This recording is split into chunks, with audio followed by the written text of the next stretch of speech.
살만한 세상 화요일에는 청취자의 건강을 책임지는 라디오 주치 닥터 어벤져스로 함께합니다.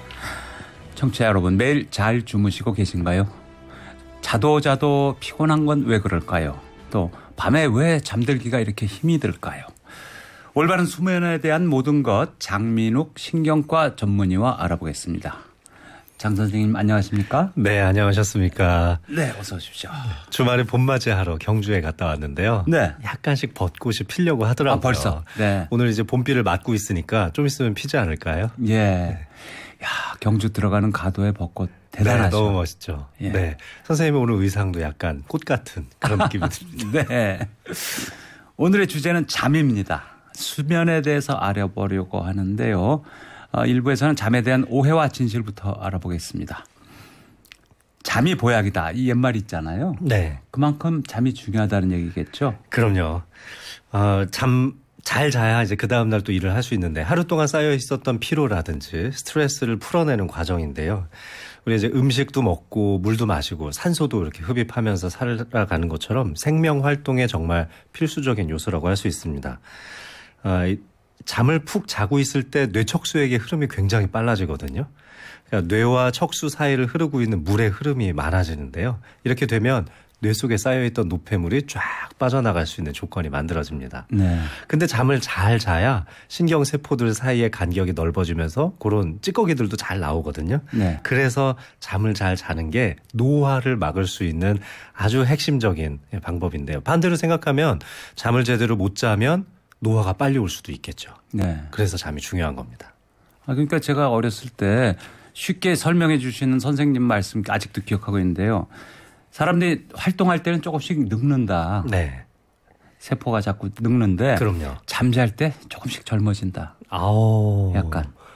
말이 되는 얘기입니다. 예. 네. 그러니까 잠은 일종의 타임머신이다. 오, 그러네요. 잠을 안 자면 팍팍팍팍 늙는 건데 네. 조금씩 브레이크를 걸어서 살짝 뒤로. 그러네요. 어? 근데 확실히 나이가 들어가면서까지도 계속 활발한 뇌 활동을 하시는 젊게 사시는 분들이죠. 네. 보면 진짜 머리만 대면 주무신다는 분들이 많아요. 예. 확실히 잠을 잘 자는 게 노화를 막을 수 있는 좋은 방법인 것 같습니다. 잠은 회춘약이다. 아, 그럼요. 네. 근데 너무 많이 자도 너무 적게 자도 안 좋다면서요. 항상 이제 의사들은 적절한 수면 시간이라고 얘기를 하죠. 하지만 이 적절한 수면 시간이라는 것은 그냥 통계 분석에 지나지 않습니다. 어느 정도를 잤을 때 가장 그 질병이 많이 예방되느냐. 그래서 각각의 통계별로도 다르죠. 뭐 암을 예방하는 데 있어서는 8시간 안팎 정도 자는 게 좋다고 하고 성인병 대사증후군을 예방하기 위해서는 7시간 안팎 자는 게 좋다고 하고.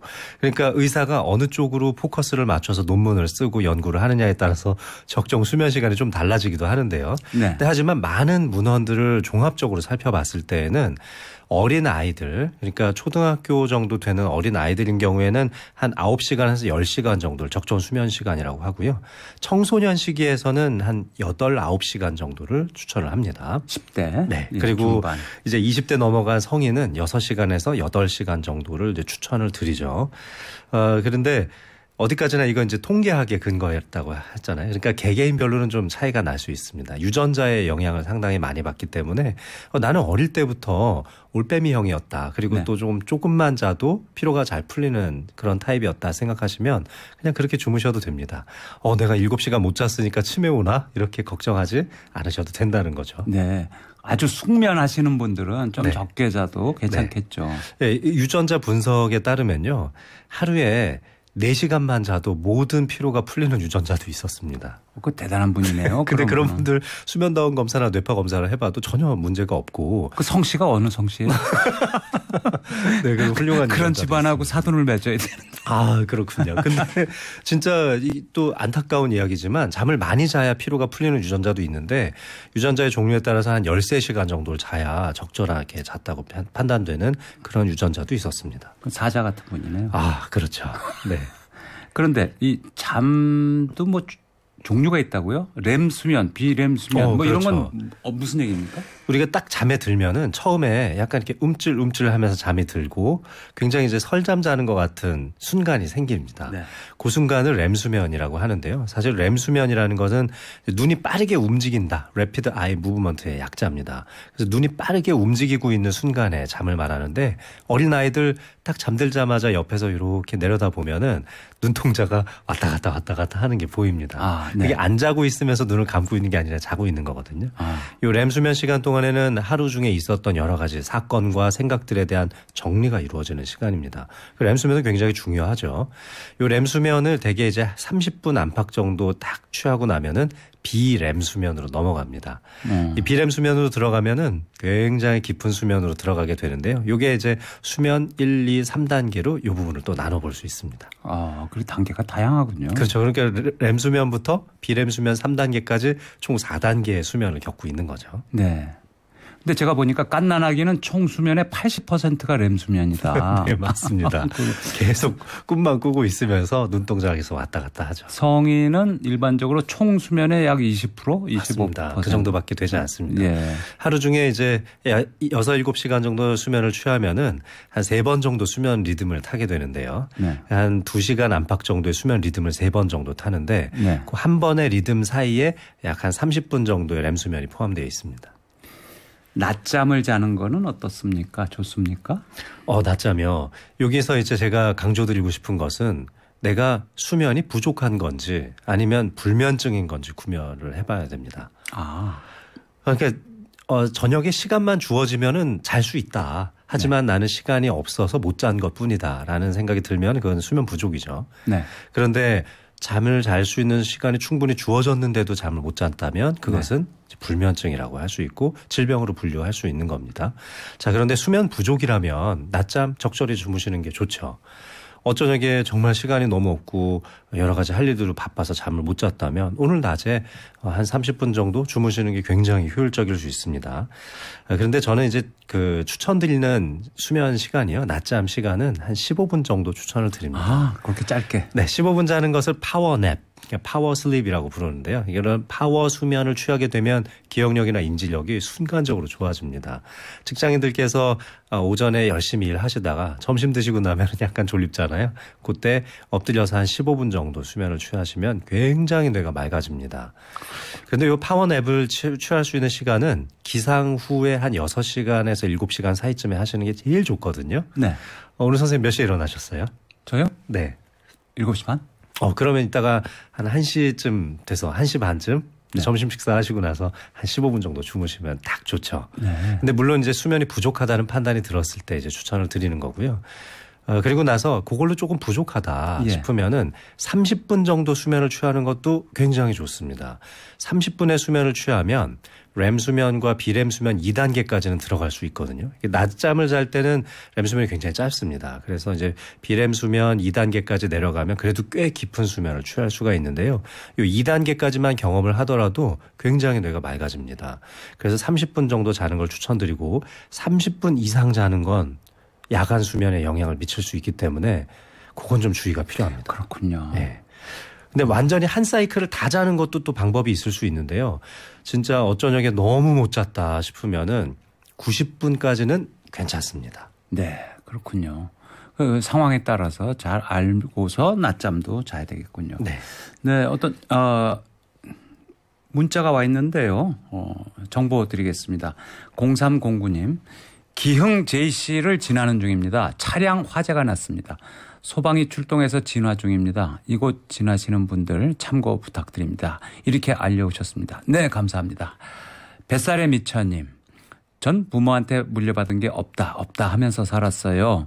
나이 들어서 보니까 제 부모님은 제가 어디에서나 등이 닿으면 서서도 5분 안에 잘 수 있는 그런 점을 물려주셨네요. 축복임을 불평했군요 하셨어요. 와, 대단합니다. 대단하시죠. 진짜 축복받은 유전자입니다. 네. 등을 대고 그냥 서서도 5분 안에 잘 수 있다. 네. 진짜 머리만 대면 주무시는 분들이거든요. 정말 뇌가 맑아지고 장수하고 대사증후군, 비만, 우울증 다 잘 안 걸릴 수 있는 유전자를 갖고 계신 거죠. 네, 엄청난 걸 물려받으셨네요. 네. 지하철에서 등에 기대기만 하면 그냥 그런 분들 많죠. 네. 네. 저도 여기 오면서 지하철 버스를 갈아타고 왔는데 진짜 주무시는 분들 많더라고요. 네. 6709님. 저도 4시간만 자고 일어나면은 모든 피로가 다 풀립니다. 머리만 닿으면 그냥 기절하듯이 잔다고 합니다. 와, 이분이 아까 전에 제가 소개해드렸던 그 유전자를 갖고 계신 겁니다. 짧게 자도 숙면을 취하시는 분이죠. 네. 은초롱님 출석해 주셨습니다. 네, 감사합니다. 샤이닝님 안녕하세요. 서두원님 제작진님 오늘도 감사합니다. 화이팅 해 주셨습니다. 네, 꽃마리님 봄비가 내립니다. 오늘도 좋은 하루 보내세요. 귀쫑끝 잘 듣겠습니다. 감사합니다. 사랑합니다 해 주셨습니다. 네, 고맙습니다. 0937님 마음을 평온하게 해주는 TBS 음악 감사합니다. 서두원 살맛 나는 세상 화이팅입니다 해 주셨습니다. 네, 고맙습니다. 네, 장민혁 선생님. 네. 이 낮잠에 대한 청취자 질문인데요. 아까 네네. 15분이 파워냅이라고 그러셨잖아요. 네. 이분도 그런 설명은 들으셨나 봐요. 그런데 한 번 눈을 붙이면 2시간 이상 훌쩍 지나가는 경우가 많다고 합니다. 네. 낮잠을 이렇게 많이 자면 안 좋은가요? 해 주셨어요. 2시간은 안 됩니다. 네. 1시간 반을 넘어서는 것은 수면의 효율이 굉장히 떨어집니다. 그러니까 낮 시간에 한 번의 수면 리듬을 2번 이상 할 수 있는 것은 어렵거든요. 그러니까 우리의 기본적인 뇌하수체 하루의 일주기의 리듬에 따라서 움직이는데 일주기 리듬에 따라서 절대로 낮 시간에는 2번 이상 사이클을 타기가 어렵습니다. 네. 한 번의 사이클을 탄다고 치면 한 번의 수면 주기를 탄다고 치면 1시간 반까지가 맥시멈이라고 생각하셔야 됩니다. 네. 그 이상은 안 됩니다. 그리고 1시간 반씩 수면을 취하는 건 어쩌다 한 번인 것이지 그것이 습관화돼서는 안 됩니다. 네. 그래서 매일 습관처럼 낮잠을 좀 주무시고 싶다면 저는 30분까지만 주무시는 걸 권고하고요. 30분까지만 자도 수면 2단계 들어갈 수 있고 충분히 뇌가 맑아질 수 있습니다. 그런 믿음을 가지고요. 알람 꼭 맞춰놓고 주무십시오. 네. 그리고 말이죠. 평일에는 일을 하니까 잘 시간이 부족하고 네. 주말에는 좀 몰아서 잠을 자는 사람들. 늦잠 왕창 자고 늦잠 자고 뭐 이렇게 주말에 몰아 자는 거 이런 경우도 피로가 풀리긴 하나요? 괜찮습니까? 낮에 한두 시간 정도 이제 그 수면 부족을 채울 수 있다고 했는데요. 사실 이런 여건이 되시는 분들도 많지가 않죠. 그래서 그렇죠. 주말에 몰아 주무시는 분들이 이제 많습니다. 근데 이제 주말 수면 이제 보충이라고 부르는데요. 주말에 하는 수면 보충은 일주일 단위로 생각하시면 되게 간단합니다. 저희가 이제 권고하기로는 하루에 7시간 정도 수면 시간을 권고드렸으니까 일주일 단위로 치면 49시간이죠. 네. 그래서 지난주에 내가 몇 시간 잤더라 하고 이렇게 대충 계산을 해보셔서 네. 만약에 한 45시간 정도 주무셨다면 4시간 정도 부족하잖아요. 예. 그럼 그 4시간 정도 부족한 것을 토요일과 일요일 나눠서 2시간씩 더 자라. 네. 아니면 금요일도 좀 쉬실 수 있으면 금토일 3일로 나눠서 한 1시간에서 1시간 반씩 더 주무시면 됩니다. 네. 근데 그렇지 않고 오늘은 그냥 토요일이고 내일 일요일이니까 12시까지 자야겠다. 예. 2시까지 자야겠다. 그렇게 하시면 안 됩니다. 이제 수면의 리듬을 맞춰줄 때 가장 중요한 것이 바로 기상시간이거든요. 기상시간. 네. 근데 그렇게 늦게까지 주무시면 기상시간이 너무 많이 변하잖아요. 네. 기상시간이 한 2시간 정도까지 미뤄졌다가 다시 땡기는 건 가능하지만 그 이상 미뤄지면은 오히려 더 피곤합니다. 예. 아마 월요일 날 엄청나게 피곤함을 느끼실 거예요. 예. 그래서 주말에 몰아자는 것도 나의 적절한 일주일의 수면 시간을 평균적으로 한번 계산을 해보시고 거기에 부족한 분을 한 2, 3일에 나눠서 잔다는 생각으로 주무시면 딱 좋을 것 같습니다. 그러니까 규칙적인 기상시간이 중요한데 네. 조금 늦잠을 자더라도 맥시멈 2시간 늦는 것까지는 허용이 된다. 허용이 됩니다. 그래서 하루에 한두 시간 정도 더 주무시는 분들 대상으로 우리나라 이제 국내 연구진이 한 건데요. 네. 성모병원 연구진이 했던 연구 결과를 보니까 이 대사증후군 중에 이제 비알코올성 지방간이 굉장히 많거든요. 지방간 겪으시는 아마 성인 남성분들 많으실 텐데요. 네. 주말에 한두 시간 정도 더 이렇게 좀 자서 일주일에 한 평균 7시간 정도 수면 시간을 맞춰주시는 분들이 있거든요. 네. 그러니까 7시간 이상 평균적으로 잠을 자는 사람과 그렇지 못한 사람 비교를 해봤더니 지방간 발생 비율이 22% 차이가 나기도 했었습니다. 오, 크네요, 차이가. 주말에 조금 몰아서 주무시는 게 대사증후군 예방에 좀 더 도움이 되고요. 77에 49, 일주일에 49시간. 네, 그렇습니다. 맞춰주라. 네. 네. 네. 그리고 또 다른 연구에서 한두 시간 정도 더 주말에 좀 몰아서 주무시는 것이 대사증후군을 45% 감소한다는 연구 결과도 있었고 네. 우울증은 50% 이상 낮춘다는 연구 결과도 있었습니다. 우울증 요새 많은데. 네, 그래서 주말에 몰아잔다고 해서 너무 죄책감 느끼지 마시고 네. 한두 시간 정도씩 더 주무시는 거 저는 네. 찬성합니다. 네. 근데 기상시간 중요하다고 말씀하셨는데요. 네. 밤에 수면에 드는 시간보다 일어나는 시간이 훨씬 더 중요하죠. 맞습니다. 그러니까 일단은 하루에 이제 한 6시간에서 8시간 정도 나의 개인에 맞춰서 이제 주무시는 게 좋은데, 항상 규칙적으로 정해져 있는 시간에 일어나는 게 더 중요합니다.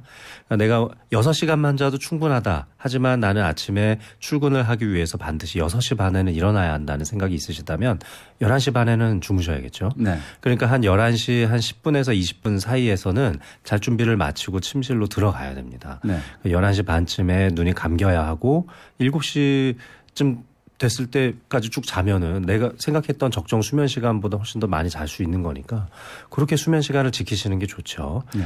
그래서 규칙적인 기상 시간을 매일 똑같이 하셔야 됩니다. 자, 주말에 2시간 더 자고 싶다. 그러면 2시간 일찍 주무시는 게 더 좋습니다. 2시간을 늦게 일어나는 게 아니라. 네.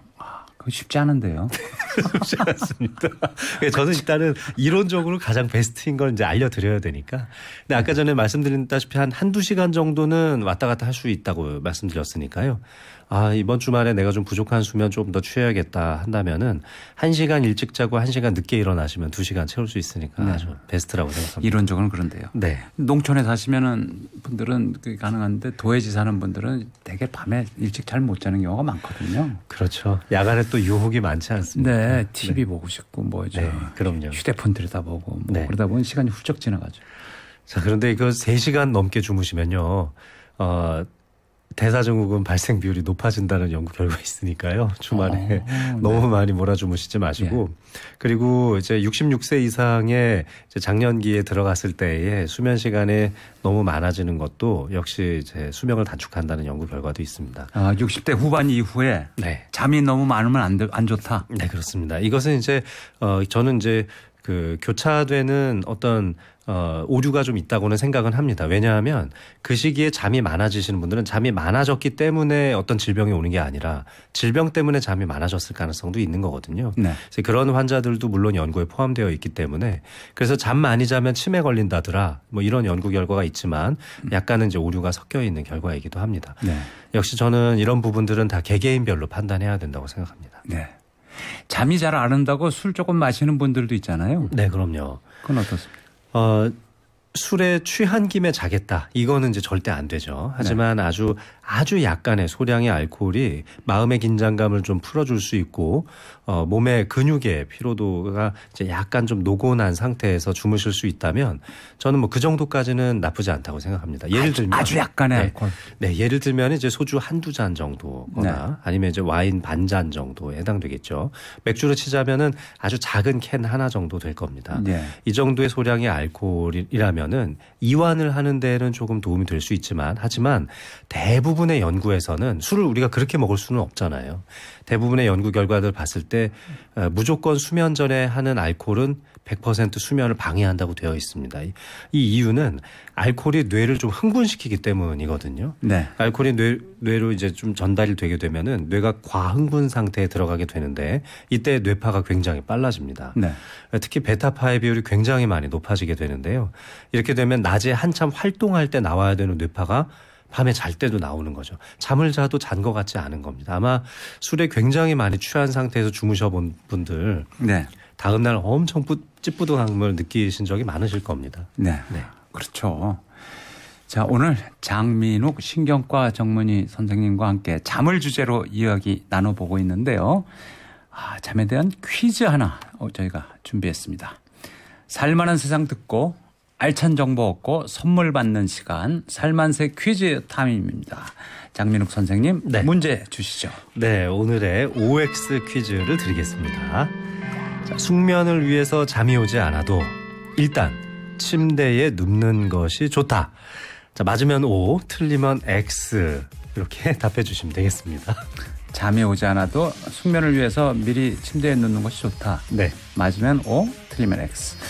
TBS 앱 또는 50원 유료 문자 샵 0951로 정답을 보내주시면 추첨을 통해서 선물 보내드리도록 하겠습니다. 네. 0932님 문자 주셨는데요. 여기는 시흥인데 비는 안 내리고 바람이 솔솔 불면서 햇살이 가끔 보이니 기분이 좋네요.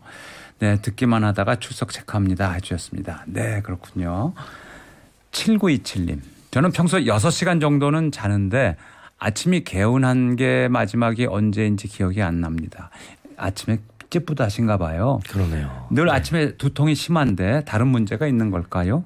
아침에 두통 생기시는 분들은 이제 편두통일 가능성이나 아니면 혈관성 두통의 가능성이 높기 때문에 요거는 전문가의 상담이 반드시 필요합니다. 병원을 가보시는 게 좋겠군요. 네네. 대개는 하루 중에 피곤할 때 오후에 두통이 많이 생기거든요. 네. 아침에 자고 일어났는데 개운하지 않고 두통이 생겼다면은 검사를 좀 받아보시는 게 좋습니다. 아, 네. 네, 오늘 장민욱 신경과 전문의와 함께 잠에 대해서 알아보고 있습니다. 장 선생님. 네. 수면의 자세가 그렇게 중요하다고요? 자세 중요하죠. 네. 선생님은 어떻게 주무시나요? 저는 일단 잠을 시작할 땐 똑바로 눕는데요. 네네. 경우에 따라서는 옆으로 누워서 자고 막 일정하진 맞습니다. 않습니다. 아마 한 자세로 계속 주무시는 분들은 거의 없으실 겁니다. 네. 아주 특별히 신체가 불편하지 않은 이상은 계속 몸을 이쪽 저쪽으로 뒤척이며 주무시게 될 텐데요. 이 눕는 자세에 따른 연구는 상당히 어렵습니다. 왜냐하면 이불을 덮고 자기 때문에 연구자가 카메라를 설치하고 연구를 하려고 해도 어떤 자세로 자고 있는지 그 몸이나 하체까지 다 보이진 않잖아요. 네. 그런데 이제 최근엔 적외선 카메라를 이용해서 많은 연구들이 진행되고 있는데 이 연구들의 결과를 보면은 건강에 미쳐지는 영향으로 봤을 때는 옆으로 몰아 누워 주무시는 것이 좀 더 낫다고 되어 있습니다. 네. 특히 오른쪽으로 누워서 주무시는 분들이 수면의 깊이가 더 깊을 가능성이 많고 대사증후군이나 다른 여타의 수면과 관련된 질병에 있어서 조금 더 유리한 측면이 있다라는 결과가 있기도 합니다. 그런데 예를 들면 식도 역류증이 있는 분들인 경우에는 왼쪽으로 누워서 주무시는 것이 좀 더 유리하거든요. 네. 왜냐하면 이 위식도 접합부의 위치가 왼쪽으로 누워 잤을 때 조금 더 위쪽에 위치하게 됩니다. 그러니까 역류가 좀 덜 일어나요. 네. 그래서 평소 속쓰림이나 위험을 좀 앓고 계시는 분들이라면 왼쪽으로 누워서 주무시는 게 좋은데, 자, 그런데 제가 지금 이제 모로 누워서 자는 것이 되게 유리하다라는 측면에 말씀을 드렸는데요. 근데 모로 누워서 계속 또 주무시지는 못하실 거예요. 아마 똑바로도 누워 자고 아마 이쪽 저쪽 하실 텐데, 자, 모로 누워 주무실 때 정말 중요한 것은요. 위쪽 다리가 아래쪽 다리보다 더 많이 넘어가면 안 됩니다. 아. 네, 이렇게 위쪽 다리를 이렇게 꺾어가지고 훨씬 더 많이 넘겨서 주무시면은 허리가 90도 네. 이상 꺾여진 상태로 주무시게 되는데요. 그렇죠.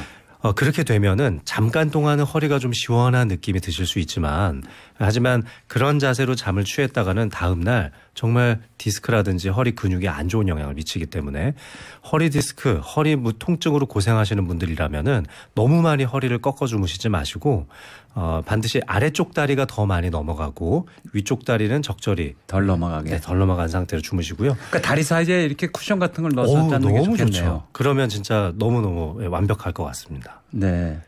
그리고 애기들 재울 네네. 때 말이죠. 똑바로 누워 재우면 네. 두상이 안 이뻐지죠. 두상이 안 이뻐지고 옆으로 누워야 서양 애들처럼 뒷장구 이쁘게 된다. 뭐 그런 얘기도 있잖아요. 아이들이 침을 좀 많이 흘리고 입에 네. 이제 분비물이 많기 때문에 옆으로 누워서 애를 재우게 되면은 자연스럽게 흘러나오게 할 수 있기 때문에 좀 그렇게 많이 재우고 있고요. 네. 엎드려서 자는 경우에 기도가 막힐 수 있잖아요. 베개에 눌려서. 예. 그걸 방지하기 위해서 아주 어린 시기에는 똑바로 눕히는 이제 그런 관습을 가지고 있는 것 같습니다. 네. 그런데 아기도 옆으로 누워 재우는 게 좋다는 말씀인가요? 네, 그렇습니다. 네. 네. 기도를 확보하는 측면에서 훨씬 더 유리하죠. 네. 저희가 퀴즈를 아까 드렸는데요. 숙면을 위해서는 잠이 오지 않아도 일단 침대에 눕는 것이 좋다. 맞으면 O, 틀리면 X. 장민욱 선생님이 내주신 문제입니다. 저희가 전에는 넌센스 퀴즈 종종 내드렸죠. 근데 저희가 이제 좀 더 교양 있게 업그레이드를 했습니다. 주로 OX 퀴즈로 여러분의 상식과 정보를 높이는 쪽으로 퀴즈를 좀 바꿔보려고 합니다. 자, 정답 보내주시면 다 추첨을 해서 선물 보내드리도록 하겠습니다. 문자가 많이 오고 있는데요. 잠이 너무 안 올 때 빗소리 ASMR을 틀어놓고 잡니다. 그러면 어느새 잠이 들어 있긴 합니다. 이런 백색 소음이나 ASMR을 듣는 것이 숙면에 도움이 되는 건지요? 와, 도움이 될 수 있습니다. 네. 백색 소음 또는 갈색 소음이라고 부르는 이제 노이즈를 사용하게 되는데요. 불규칙적인 소리가 나는 것은 오히려 도움이 되지 않습니다. TV를 틀어놓고 주무시는 분들 많죠. 그것도 일종의 백색 소음이라고 생각하시는 분들이 있는데요. TV는 계속 소리가 바뀌잖아요. 네. 갑자기 조금 시끄러운 소리가 나올 수도 있고 갑자기 뭐 음악이 나오다 꺼지기도 하고 그런 그 방식의 소음은 좋지 않고요. 항상 일정한 패턴을 가지고 있는 소음을 사용하시는 것이 좋은데요.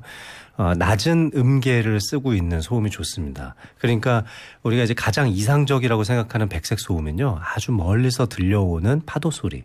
예. 네, 파도 소리가 이렇게 바닷가에 가면은 아마 밖에서 밤에 이렇게 들으실 수 있는 그 정도의 소리가 굉장히 좋다고 하고 있고 또는 거실에서 울리고 있는 냉장고 소리 이런 것도 사실은 백색 소음이라고 할 수 있습니다. 네. 근데 거기에 또 신경 쓰여서 못 주무시는 분들도 있지만 그런 백색 소음이 수면에 도움이 되시는 분들도 있거든요. 자다 보면 말이죠. 네. 그 벽시계 소리가 똑딱똑딱. 너무 많이 들릴 때 있죠. 그게 점점 귀에 거슬려서 네. 뭐 귀찮아지는 힘들어지는 그런 경우도 있거든요. 그거는 백색 소음은 아니라 그냥 소음이죠. 네. 네, 그거는 물론 규칙적이긴 하지만 네. 계속 생각을 하게 만들어내는 소음이기 때문에 좋지가 않은데요. 네. 시계 소리는 뭔가 한참 열중하고 있을 땐 또 잘 안 들리시잖아요. 그렇죠. 그래서 명상의 기법을 이용해서 나의 호흡 소리에 조금 더 귀를 기울이는 방식으로 수면을 취해 보시면 시계 소리를 지우실 수 있습니다. 네. 커피를 많이 마셔도 잘 자는 사람이 있는데요. 카페인이 수면에 영향을 주는 게 맞나요? 0167님이 문의 주셨어요. 카페인의 이제 생체 내에서 생리 활동을 통해서 이제 배설되는 네. 그런 시간을 반감기라고 하는데요. 이 반감기가 대개 4시간 안팎 정도 됩니다. 카페인. 네. 근데 이제 반감기에 3배 정도 지나면 거의 대부분 몸에서 빠져나가거든요. 그러니까 사실은 그 카페인의 영향을 좀 받으시는 분들이라면 내가 오늘 저녁에 11시에 자야겠다 하면은 12시간 자. 오전 11시 이전에만 카페인을 섭취하시는 게 좋죠. 근데 대개는 반감기에 한 1.5배에서 2배 정도 지나면 거의 다 빠져나가기 때문에 7, 8시간. 네, 저는 그래서 한 오후 3시 정도 전까지 커피 드시는 거는 크게 반대하지 않습니다. 네. 네. 숙면에 좋다는 건 다 해보고 다 먹어봐도 별 효과가 없어요. 왠지 병원엔 또 가기가 싫고요. 0622님 질문입니다. 간단한 거 먼저 해보시면 좋을 것 같아요. 수면 위생이 좋죠. 우리 몸의 체온이 쫙 따뜻하게 올랐다가 쭉 떨어질 때 잠이 정말 잘 오거든요. 체온을 올렸다 떨어뜨려라. 네. 그래서 주무시기 전에 따뜻한 물 한 잔, 미지근한 물 한 잔을 아주 조금씩 드셔보시는 것도 좋고요. 반신욕이 정말 좋습니다. 반신욕. 그래서 주무시기 1시간 전에 한 15분 정도의 반신욕을 해서 약간 체온을 올린 다음에 그리고 나서 이제 한 30분 정도 전까지 조금 반신욕을 즐기다가 침실로 탁 들어가면 침실이 좀 차갑잖아요. 네. 시원한 침실의 느낌을 받으면서 스르르 잠이 드시는 걸 경험할 수 있습니다. 잠자리는 조금 시원한 게 좋다는 말씀인가요? 맞습니다. 그래서 체온이 떨어져야 숙면에 들어갈 수가 있습니다. 그리고 또 아침에 먹는 음식도 중요한데요. 선생님께서 아침에 오늘 바나나를 드셨다고 하셨잖아요. 네. 바나나 속에는 트립토판이라고 하는 아미노산이 많이 들어있기 때문에 멜라토닌 호르몬 생성에 굉장히 중요합니다. 네. 그래서 아침에 견과류, 바나나 이렇게 트립토판이 많이 들어있다고 알려져 있는 그런 음식을 좀 드셔주시는 것이 저녁에 숙면을 취하는 데 도움이 됩니다. 그렇군요. 근데 요즘 잠 못 자는 사람 정말 많아지는 것 같아요. 네, 너무 많죠. 불면증에 시달리는 분들, 젊은 층에서도 말이죠. 네, 아마 젊은 분들이 요즘 더 많으신 것 같아요. 네. 특히 사회가 바빠지고 신경 써야 되는 일들이 너무 많죠. 성과주의의 속도전을 매일 벌이고 있기 때문에 항상 회사에서도 프로젝트 위주로 일들이 돌아가다 보니까 시간이 쫓기거든요. 그러다 보니까 그 일을 해내기 위해서 밤늦게까지 야근하시는 분들도 정말 많은 것 같습니다. 자연스럽게 불면증으로 이어질 수 있죠. 진로에 대한 고민이나 경제적인 여건에 대한 고민, 또 자녀에 대한 고민들, 여러 가지 고민들 때문에 잠을 못 주무시는데 사실 저는 이런 고민들 중에 최악은 잠을 못 잘 것 같다는 생각 때문에 고민이 드시는 분들이 많아요. 오늘도 잠이 안 올 텐데 내일 또 어떡하나. 그런 고민에 빠지기 시작하면 이제 수면의 악순환에 들어가게 되거든요. 네. 이럴 때는 전문가의 도움이 반드시 필요하다고 볼 수 있습니다. 근데 그 멜라토닌 호르몬의 영향이 중요하다고요? 중요합니다. 우리의 일주기 리듬을 만들어주는 게 이제 멜라토닌 호르몬인데요. 멜라토닌 호르몬은 저녁 12시쯤 전후로 해서 분비되기 시작하고 분비된 지 한두 시간 정도 지나면 호르몬이 쫙 올라갑니다. 네. 그렇게 한 6시간 정도 유지되다가 아침 이제 한 수면을 처음 들어가기 시작한 지 한 6, 7시간 정도 지나면 멜라토닌 분비량이 쫙 줄어들거든요. 멜라토닌 분비가 일어나고 있을 때 뇌는 항노화, 아까 시간의 타임머신이라고 말씀하셨는데 회춘이 되는 거죠. 그렇습니다. 뇌가. 회춘 호르몬이 바로 멜라토닌이죠. 그래서 멜라토닌이 많이 나와줘야 되는데 정말 안타까운 것이 이 멜라토닌 호르몬은 10대에서 20대 초반까지 제일 많이 나옵니다. 네. 그런데 이게 나이가 들수록 많이 줄어드는데요. 50대가 되면은 이제 10분의 1밖에 안 나옵니다. 네. 너무 안타깝죠. 항노화 호르몬인데 60대 후반 70대 되면 안 나옵니다. 거의 안 나옵니다. 아예 거의 안 나온다. 네. 뇌의 한 가운데 부분인 송과체라고 하는 부분에서 멜라토닌이 나오는데요. 네. 최근에 이제 영상학적 기법을 통해서 얼마나 나오는지 다 검측이 가능하거든요. 근데 60, 70대 정도가 되면은 사실 거의 안 나오는 것이 사실이고요. 하지만 아주 좋은 유전자를 타고나신 분들 또는 뇌의 노화 속도가 굉장히 느린 분들은 90세 이후까지도 멜라토닌이 잘 나오는 분들도 보고는 되고는 있습니다만 보편적이진 않은 현상이죠. 그러면 일단 멜라토닌이 나오는 분들에 대해서 얘기를 해보면 말이죠. 네. 자고 있어야 멜라토닌이 나옵니까? 그렇습니다. 밤 늦게까지 안 자고 있으면 멜라토닌이 안 나온다. 이런 얘기 들은 적이 그렇지는 있는데. 않습니다. 예. 그게 이제 항상 우리 송과체에서의 일주기 리듬의 변화는 한순간에 이루어지진 않습니다. 네. 물론 이제 그런 생활이 오래된다고 그러면은 밤에도 멜라토닌이 잘 안 나오겠죠. 네. 근데 멜라토닌 분비가 최고조에 달하는 시간은 사람마다 또 좀 다릅니다. 네. 그래서 어떤 사람은 새벽 2시에 멜라토닌이 잘 나오고요. 네. 어떤 사람은 그냥 저녁 한 10시쯤 잘 나오시는 분들도 있습니다. 네. 일찍 주무시는 분들 있잖아요. 네. 한 8, 9시쯤 주무셔서 2, 3시쯤 깨시는 일명 이제 종달새형의 이제 수면을 취하시는 분들이 있는데 이런 분들은 멜라토닌이 조금 더 일찍 나오는 타입이라고 볼 수 있죠. 네. 올빼미형은 반대로 멜라토닌이 좀 늦게 나오는 형태라고 볼 수 있는데요. 모든 여건이 내가 하고 싶은 대로 할 수 있었던 아주 어린 청소년 시기를 생각해 보시면 그러니까 초등학교 고학년이나 중학교 시절에 내가 어떻게 수면을 취했었는지를 한번 곰곰이 생각해 보시면 그리고 내가 몇 시쯤이 제일 머리가 빠릿하게 돌아갔었는지 생각해 보시면 나의 일주기 리듬이 타고난 일주기 리듬이 언제인지 아실 수 있습니다. 네. 저는 조금 올빼미형이었거든요. 네. 중학교 때도 보면은 한 12시, 1시쯤 돼야 잠이 좀 오는 편이었어요. 네. 그러니까 저는 지금도 그렇게 일하고 그렇게 공부하는 게 즐겁습니다. 네. 좋고요. 도시인들이 되게 올빼미 형이 많은 것 같아요. 네, 네. 그럼요. 볼 것도 많고. 네. 0622님 질문입니다. 60살인데요. 수면 유도제를 매일 먹는 건 좀 뭐해서 이틀에 한 번 정도 정량만 먹는데 조금 도움이 됩니다. 계속 복용해도 괜찮을까요? 이틀에 한 번 정량이요. 이 정량이라는 말이 저는 더 중요한데요. 용량을 더 늘리지 않고 계신다면은 복용해도 좋습니다. 네. 하지만 저는 거의 90% 이상 용량이 늘어난다고 생각을 해요. 그래서 이게 이제 습관화되기 전에 다른 수면 위생법으로 수면 유도제를 끊으려는 노력을 하셔야 됩니다. 또는 이제 수면 유도제가 아니라 수면 보조제 쪽으로 좀 변경해 보시는 것도 좋죠. 일명 이제 수면 유도제라고 하는 것이 이제 제트 계열의 네. 벤조디아제핀 계열의 이제 항불안제 계열의 약들을 먹게 되는 거거든요. 예. 그냥 수면제라고 부르는 게 더 맞죠. 수면 유도제는 좀 그 환자들을 조금 호도하는 그런 용어라고 저는 생각합니다. 수면제 드시는 건 별로 추천하고 싶지는 않습니다. 그렇겠죠. 네. 네. 오늘 장민욱 선생님께서 퀴즈 내주셨습니다. 숙면을 위해서는 잠이 오지 않아도 일단 침대에 눕는 것이 좋다. 맞으면 O, 틀리면 X. TBS 앱 또는 50원 유료 문자 샵 0951로 정답 보내주시면 추첨을 통해서 선물 보내드리도록 하겠습니다. 네, 장 선생님. 네. 밤에 두세 번씩 꼭 깨는 분들이 있어요. 많죠. 열심히 잔다고 자는데 한참 실컷 잤다고 생각했는데 시계 보면 새벽 2시. 네. 또 어렵게 잤는데 깨보면 또 4시 반. 정말 짜증나죠. 네. 네. 다음 날 내가 어떻게 생활해야 될지 앞이 막막하기도 하고요. 이런 경우에는 연령에 따라 좀 다르지만 대개는 멜라토닌에 의한 일주기 리듬이 깨져 있는 거거든요. 네. 멜라토닌을 따로 복용하시고 섭취해 주시는 것이 굉장히 도움이 많이 됩니다. 뿐만 아니라 멜라토닌 생성을 좀 도와줄 수 있는 트립토판이 많이 들어있는 아미노산이 들어있는 음식을 함께 드시는 것도 굉장히 좋은데요. 하지만 송과체의 기능 자체가 50, 60대 60대 이후에 많이 떨어지기 때문에 그러니까 60대 이후에는 멜라토닌이 거의 안 나올 수 있다고 하셨잖아요. 그런데 그런 분들이 그냥 숙면 취하는 분들도 많거든요. 맞습니다. 이런 분들은 이제 멜라토닌에 의한 수면이 아니라 그냥 본인의 생활 습관 패턴에 의한 수면이 일어나는 겁니다. 네. 따라서 지금 이렇게 토막잠을 주무시는 분들이라면 멜라토닌을 의사와 상의해 보시고 네.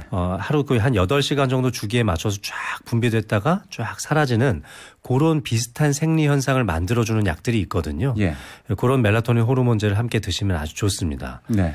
해외 직구로 드시는 멜라토닌은 한 번에 확 올랐다가 한 번에 확 떨어지고 지속 시간이 2시간밖에 안 되니까 그거는 별로 도움 안 됩니다. 아, 네. 네, 어디 해외 여행 갔을 때 네, 그때 시차 적응할 때나 쓰는 약이죠. 예. 네, 평상시에 드실 만한 약은 아니라고 생각합니다. 그리고 잠과 관련해서 말이죠. 코골이하고 무호흡증 이거에 네. 대해서도 좀 짧게 설명해 주세요. 코골이는 이제 하관이 좀 덜 발달되신 분들, 기도가 좀 작으신 분들한테 많이 생깁니다. 네. 혀가 좀 두꺼운 분들이라든지 뒤쪽에 있는 연구개가 길게 늘어져 있는 분들이 많이 생기죠. 그래서 이제 좀 비만하신 분들이 좀 더 코골이가 많은 건 사실입니다. 근데 남한테 불편하게 할지 모르지만 본인한테는 크게 문제는 안 되는 거죠? 네, 그렇습니다. 본인이 코골이 때문에 깨시는 분들은 또 많지는 않거든요. 예. 본인 소리에 취해서 그냥 주무시기 때문에 코골이 그 자체가 나쁘다는 것은 아닌데 코골이가 굉장히 심해졌을 때 기도가 딱 막히면서 수면 무호흡이 생기면 그거는 여러 가지 질병을 일으킬 수 있으니까요.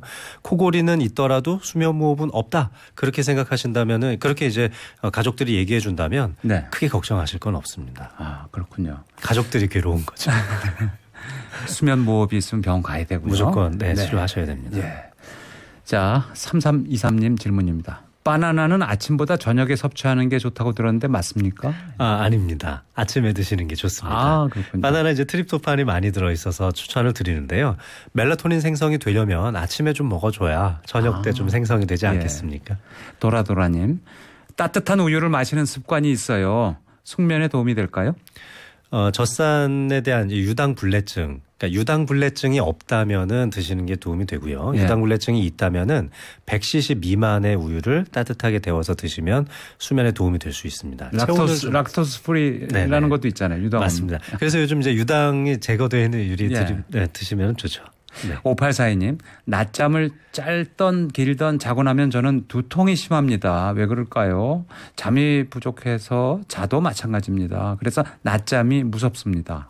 잠을 주무실 때는 혈관이 좀 확장되는 경향이 있는데요. 특히 낮잠인 경우에 이런 게 굉장히 심합니다. 네. 혈관이 확장될 때 두통이 생기신다면 이제 편두통의 소인을 가지고 계실 가능성이 높습니다. 네. 이럴 때에는 혈관을 좀 안정화시켜주는 약으로 예방적 차원의 치료를 하면서 낮잠을 주무시면 두통을 안 겪으실 수 있습니다. 네. 꾸름니님, 졸음 운전을 하게 됩니다. 무섭네요. 달리다가 잠이 들죠. 원인이 뭘까요? 대처법도 알려주세요. 운전을 한다는 것은 작업기억이라고 하는데요. 절차기억, 작업기억이라고 하는데 네. 그냥 자동스럽게 나오는 거죠. 자연스럽게 몸에 밴 대로 하는 거죠. 네. 특별히 각성 상태가 심하지 않아도 해낼 수 있는 게 운전입니다. 그렇죠. 그래서 그때 집중력이 발휘가 안 되기 때문에 잠이 오는 건데요. 이럴 때는 뭔가를 약간씩 먹어주면 잠을 쫓을 수 있습니다. 예. 그래서 껌을 좀 씹어주시는 것도 괜찮고요.